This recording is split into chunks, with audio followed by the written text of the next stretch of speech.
Por cierto que a propósito del tema tenemos vía Skype desde Costa Rica al experto español en innovación y cofundador de la empresa Emergap, Álvaro González Alorda, quien visita el país para desarrollar un poco el programa ejecutivo Construyendo Organizaciones Atractivas para la Generación Y, porque se estima que para 2020 esa generación cuyos individuos nacieron entre los años que les mencioné anteriormente representará la mitad de la fuerza laboral en el mundo, y ante este panorama surgen interrogantes sobre la preparación de las empresas para este reto. Muchísimas gracias por acompañarnos a esta hora. Es un placer recibirle. ¿Cómo está?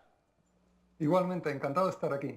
Gracias a usted, le recibimos cordialmente. Bueno, y evidentemente quería preguntarle, la situación, señor González, de la perspectiva para 2020, la generación Y se caracteriza por una alta movilidad digital, por un consumo masivo, si se quiere, de estrategias, por ejemplo, online, redes sociales, y plegarse también a ese constante movimiento del mundo. ¿Las empresas van a estar aptas en 2020 para poder desdibujarse del hermetismo que caracteriza a muchas de ellas actualmente?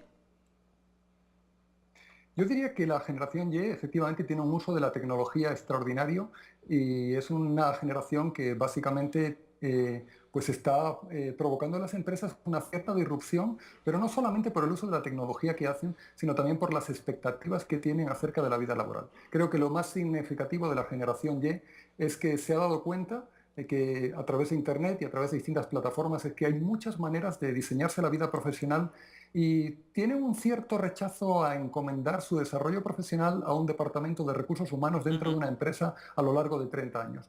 Así que tienen interés, digamos, básicamente en crecer profesionalmente, y muchas veces las organizaciones no son suficientemente atractivas para la generación Y actualmente.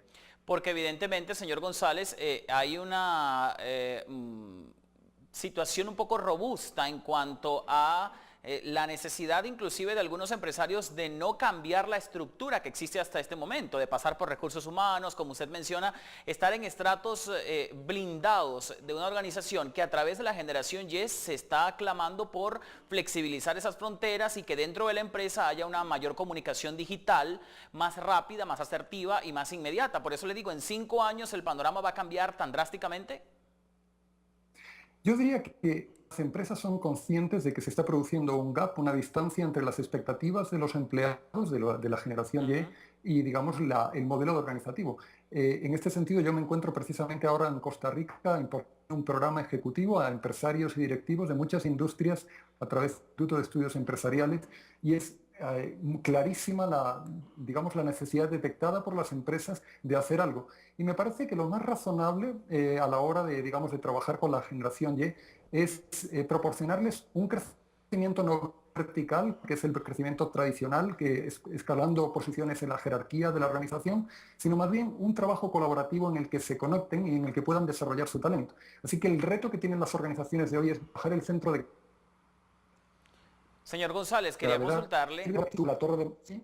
No, más bien muchísimas Sí, gracias. perdón. Disculpe que lo interrumpa. Quería consultarle si hay una animadversión, digamos, de empleadores que evidentemente no pertenecen a la generación Y, sino a las anteriores, y que les cuesta un poco entender que deben flexibilizar, cambiar su esquema de pensamiento y de acción dentro de la organización para que ésta pueda ser efectiva y para que quienes la integran, que la mayoría de las empresas en este momento tienen capital muy joven en cargos estratégicos, que evidentemente pertenecen a la generación Y, no haya un choque. Entonces, ese miedo cada vez más factible por parte de empleadores debe cambiar. ¿Qué debe hacer un empresario para ceñirse mejor a la generación Y y sus exigencias?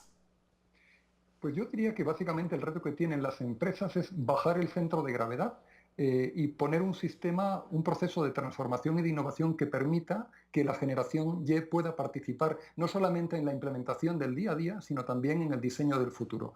Ese es el reto. Hay resistencia, por supuesto, porque siempre hay resistencia al cambio, pero pienso que hay muchas empresas que son conscientes de este fenómeno y están tratando de adaptarse. Quizá lo que les falta es metodología, y también me parece que les puede faltar un modelo de liderazgo más contemporáneo, más colaborativo, y esto desde luego es un reto para la generación X y también para los baby boomers que se encuentran en este momento dirigiendo organizaciones y empresas. Una última inquietud, señor González. Una empresa que en este momento, en 2015, no exista en redes sociales, por ejemplo, no tenga plataformas multifuncionales de acercarse a quienes son su target, sea comercial, servicial o de comunicaciones, no existe prácticamente. Yo diría que las herramientas que proporciona hoy Internet, las redes sociales, son extraordinarias, pero cada empresa tendría que utilizarlas como un menú en el que no hay por qué estar en todas.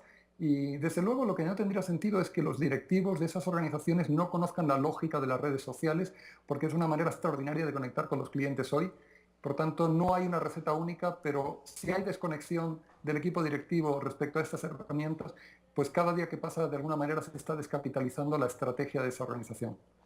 Conversamos a esta hora vía Skype con el señor Álvaro González Alorda, quien es cofundador de la empresa Emergap y está de visita en Costa Rica. Mil gracias por su tiempo, ha sido un placer.